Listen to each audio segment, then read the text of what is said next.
It was nice to see Indian market still follows the traditional way. Today's first movement was directional because price had touched 200-day moving average.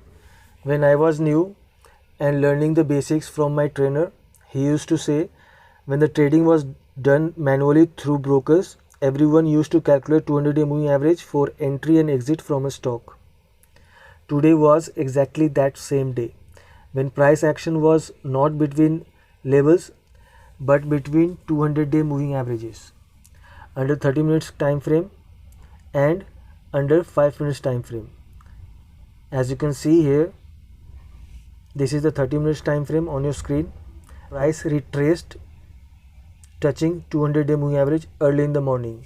Similarly, if you see 5 minutes candle here also, while touching 200-day moving average, the price went sideways and then gave a downside rally.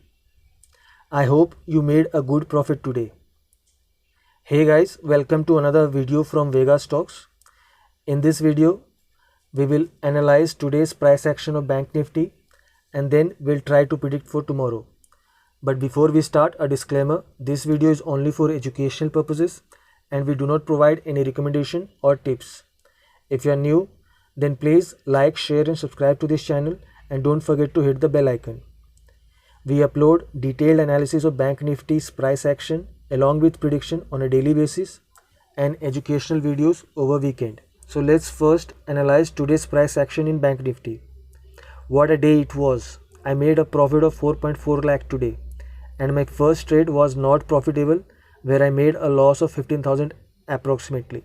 As said earlier, today's price action was based on 200-day moving average strategy.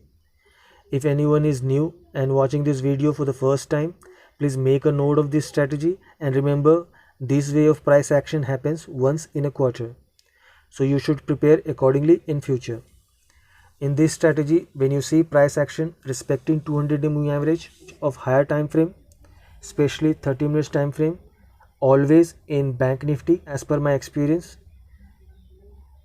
and then gives a pullback, you should enter into the trade for a good direction movement. And then in 5 minutes time frame, if you see 200-day moving average acting as a resistance, then you can initiate another trade to the downside.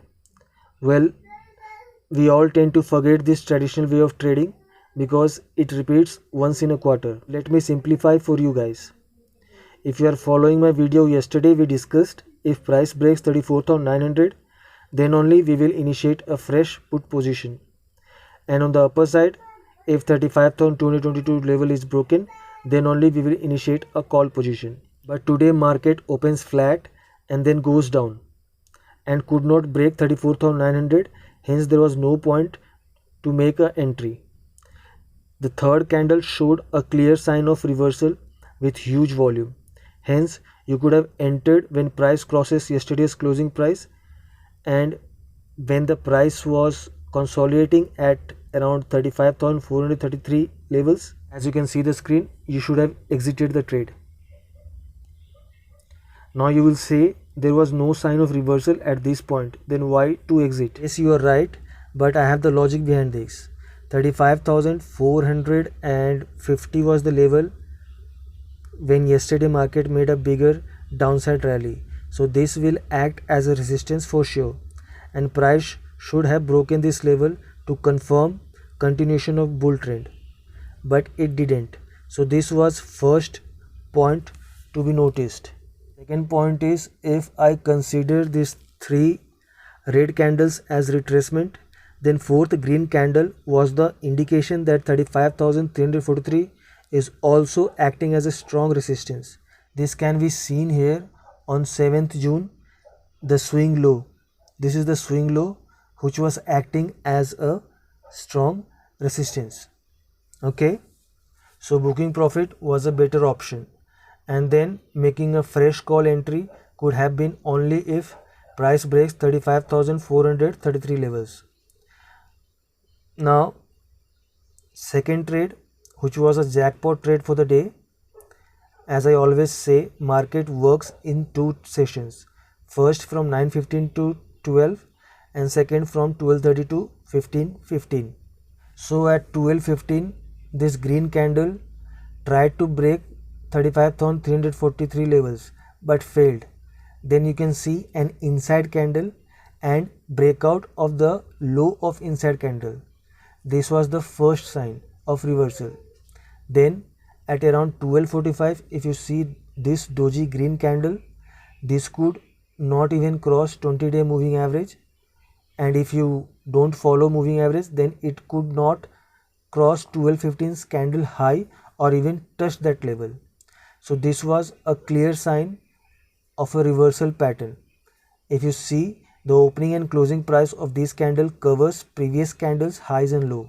Similarly, the next candle was again an inside candle. So what more you want to initiate a trade? Simply initiate a trade to the downside, because at 12:15 candle clearly showed buyers last try to cross or reach at least today's high of 35,400 levels. So this clearly indicates that buyer's strength is over, and now definitely market will go down. If you are new, then you can also make a note of it. Whenever you see 20-day moving average and 200-day moving average at one place, expect a bigger movement. And when 20-day moving average crosses 200-day moving average, from bottom to top you should go long, and from top to bottom you should short. This is always a profitable trade, and the movement is always very fast. This is why I used to say this time movement will be very fast. If you remember, please make a note of it. This is how market reacts when 20-day moving average crosses 50-day moving average, but the speed of price action is more in 200-day and 20-day moving average crossovers only. There was one more point which was in our favor for this trade. Nifty was not as weak as Bank Nifty, but today Nifty also started falling in sync with Bank Nifty exactly after 12:30. So this was also a confirmation of bigger movement to the downside, and it always happens when both Nifty and Bank Nifty is in sync. I was able to see the price of all the stocks in my portfolio falling down, and Nifty was also coming down, and this movement was taking place before actually Bank Nifty has initiated its huge bearish trend. So it took around 5 to 7 minutes, and it was more than enough for us to initiate a trade.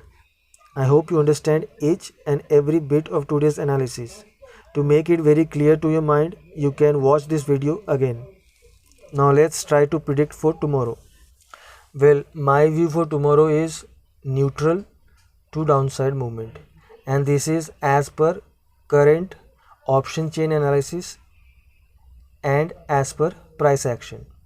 Friends, remember one thing: price has already given downside rally for 3 days in this week, and there was continuous down rally for past 2 days, that is Tuesday and Wednesday.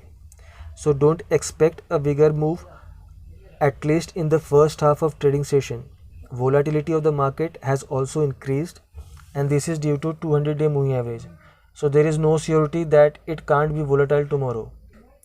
In 5 minutes time frame, as you can see, price is trading below 200-day moving average, and tomorrow is the expiry day. So you can look to trade only if you see 20-day moving average making a crossover from bottom to top of 200-day moving average. Let's make it simple. Nifty is still bullish to neutral, but Bank Nifty is weak, and as tomorrow is the expiry day, market will give a closing near round figures. That means it can give closing at 35,000 levels or 34,500 levels, or max to max 35,500 levels only. If Bank Nifty closes at 34,000 levels, then consider a complete changeover, and definitely Nifty will also support this. Then only this is possible. I expect market to be volatile and sideways in the first half, and if it gives a breakout in the second half, then I will use straddle position around 1 o'clock. My levels for tomorrow is 34,400. If today's low of 34,643 is broken during the first 1 hour of the trade, and if price breaks 35,000 levels and make a good price action, then only I will buy call, but of next week's expiry. I repeat, I will buy call of next week expiry only. If market opens flat, you can buy put once it breaks 34,640 levels. If there is a gap down opening above 34,640, then also follow the same rule. If there is a gap up opening, then again buy put at around 35,000 to 35,050 levels if price doesn't breaks this level. Remember, I am bearish in Bank Nifty, but you may expect sideways movement, so trade with caution. If there is no breakout in the first half, you can make a straddle position at around 1 o'clock. Straddle positions means you can buy one call and one put. And as said earlier, if price crosses 35,050 levels, then prefer buying call of next week expiry. Hope I have covered everything, but if I missed, then do let me know in the comment box and I'll definitely get back to you. Before ending this video, I would still remind you not to trade in the first half tomorrow or trade only when you see a proper price action. If you like this video, then please appreciate my effort by sharing and subscribing to this channel, and ask your friends, family and colleagues also to join and enjoy the benefit. Thank you for your support. Keep learning and happy trading.